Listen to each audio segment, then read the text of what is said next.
Okay, I'm going to talk about removing the wheel and replacing the wheel.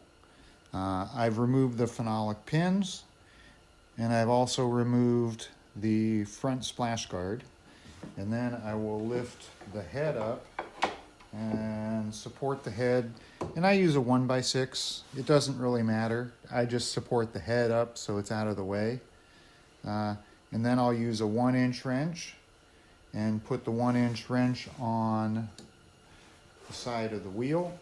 And then on the right hand access panel, if you open that up, the shaft actually has a cutout that allows you to put another wrench so that you can loosen this wheel and tighten it adequately. So now that the nut is loosened, I'll go ahead and remove the nut. One thing I should mention is that you want to be careful. I've done it way too many times. Because the oil reservoir is directly below this, I've dropped pieces down into the oil reservoir. It doesn't cause any problem, doesn't cause any damage. I just hate digging stuff out of oil. So I'm going to go ahead and remove my wheel. And I'll set that wheel to the side. And in this case, I do have a flange. And I don't need the flange in this case, and I'll explain why, but I have it in there for spacing purposes. So I'm going to go ahead and leave that in place and push it back. And then I'll get the wheel.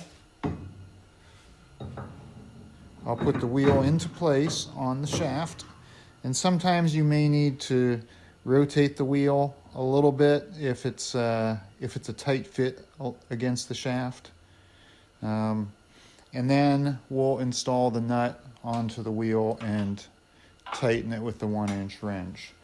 Now I want to mention one thing about these wheels. Some of them come with flanges built in. If the flanges are built in onto the wheel, you do not need to put the factory flanges onto the shaft. You can use them for spacing purposes if you want, but it's not necessary.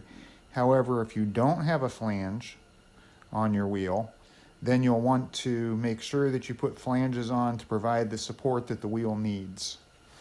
So let's go ahead and put this wheel back into place. I'm not going to use the outside flange. And then we will tighten the nut. Once the nut is tightened, we'll put a wrench on the access panel and here, and we will tighten that into place. Now that that is tight, we can go ahead and replace the splash guard and put the phenolics back on. And when you put the phenolics back on, again, make sure you tighten those. These use a 3/4 inch wrench to tighten. They don't need to be super tight, but it helps to have them with just a little bit of tightness on them. At that point, I'll go ahead and I can remove my block, and my wheel is set up and ready to go. I hope this video helps. Thanks.